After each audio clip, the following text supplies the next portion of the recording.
Hey everyone, we're here at Chuckwalla Raceway. Welcome to T-shirt driving.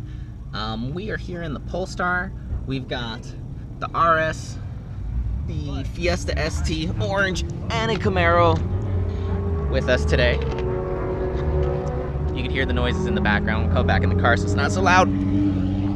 I just did my first session, didn't have time to set up the cameras yet. Just set them up, so I'm gonna bring you along. The Polestar now is hilariously fun with the new camber plates installed by Silver Project. I've been having some issues with the center bolt loosening up. I tightened it up even again when I got here. 190-mile drive and they loosened a little bit. There's Loctite in there. I may have to make something after the track day. I marked them, first session, they didn't move, they didn't untighten. Don't know what's happening. But running -2 degrees of camber now, and it is phenomenal, the front end gripped. The one thing that does drive me a little bonkers is the traction control, because there's good rotation and then the car fights you. And the car fights me so much, and I hope I can get it on film, the dashboard will light up and turn traction control completely off, and when it does that, it is hilarious, and I can get super sideways. But that's not how you go fast. I just want a little rotation, and the car's constantly fighting. But I get that good trail brake, that good rotation, power coming out. There's a lot of fast cars in my group. There's a BMW M4 from what I saw, a Nissan Skyline, a couple of bigger M cars, M3s with, you know, the V8s. I don't remember the chassis code, E96 or something like that. Someone's gonna correct it, E93, I don't know. I don't know BMW chassis codes off the top of my head. GT350 in there, Corvette C6. There's a bunch of really cool cars. And this is a really awesome track, so I'm gonna bring you guys along with it. I'll show you guys all the fun clips. I don't know if you'll hear my giggling or anything, but worst case scenario, I'll do a voiceover and kind of describe what I'm feeling if the noise is too bad. Trying a different setup for sound because of the wind, have to drive the windows down, so we'll see how that works.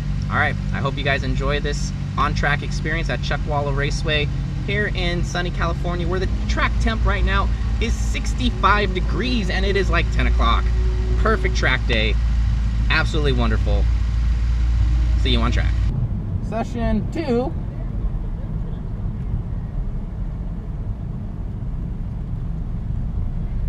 We're gonna do this session with Sport Plus mode. Next session I'll do manual mode. So I gotta put it into Sport. Hold up. 1, 2. Turn off all parking stuff. That's annoying. Let's also turn that off, and just to make sure,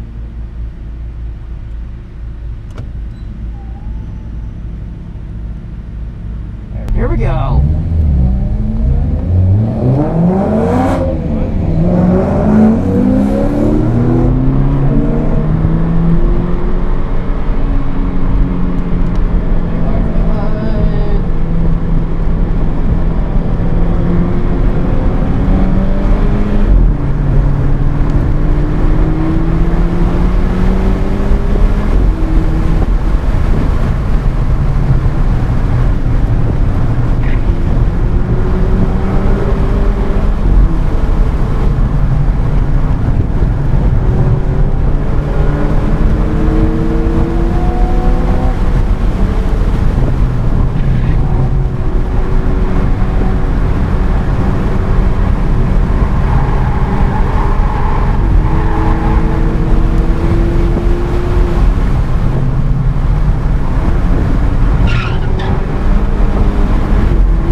what did I feel about that? Well, one, I went off track, put a little too much power. When it hits the paint, there's no grip. Went a little sideways, hit the dirt, just pulled me out some more. Tried to come back in, I just was going too fast for it. Now, a lot of fun. Definitely in good company out there. A lot of high horsepower cars. A lot of high horsepower cars. And I feel like if I had a stickier tire like an RE71R, I'm running the PS4S's, it would be a phenomenal improvement. I guess I could turn this one off. But no, it was a grand old time. My wrists from turning and the grip and the G-forces hurt a little bit, but I'm gonna go check my tire pressures, go check in for a download, which is talking about after what went right, what went wrong, and then I'll keep you guys updated. Alright, so updated results. As you can see, I'm no longer in my attire. I'm in shorts and a t-shirt. We're at a nice, comfortable 77 degrees. But let me show you what just happened to the Polestar. Now, granted, the car is perfectly conditioned. Nothing happened to it, except for this. We've got chunking. That tire's done. And let's come over here. The rear, chunking, probably more underneath. Let's keep going. More chunking, lots of chunking. A big old chunk here, all the way down. But that's not the best one. Let me show you the best one. Passenger front. An entire brick, what feels like, has disappeared. So, not too bad. PS4S's with 14,000 miles and 1.5 track days. Kind of gave up the goose, but I had a lot of fun out there, as you can see in the video. I did go off track on my last hot lap, and it didn't feel bad when I went off track. It's just the tires got eaten up. Granted, before this track day started, I did call it when I said to our little group that I'm gonna need new tires at the end of this, but looks like I'm driving home on Cup 2s because the Focus RS has the exact same bolt pattern because Ford, and those are the exact same offset too. So I'll be able to get home. Neil could drive home in his PS4S's. I'll drive home in the Cup 2s, and then I'm gonna get some new tires. Probably gonna go with the RE71Rs. Let me talk this way so it's not so loud. But yeah, I had a great time. I'm gonna sit passenger for a couple of people, be a little bit of an instructor, and go on from there. But I hope you enjoyed this short film, this short video. And my fastest time of the day was a 2:08.2, which is, in my opinion, pretty good for a car that weighs almost 4,000 pounds and doesn't really have a whole lot of aftermarket parts. So we'll see you guys next time with a new fresh set of tires and a review on how that feels and what I have to do to adjust the suspension. So thank you.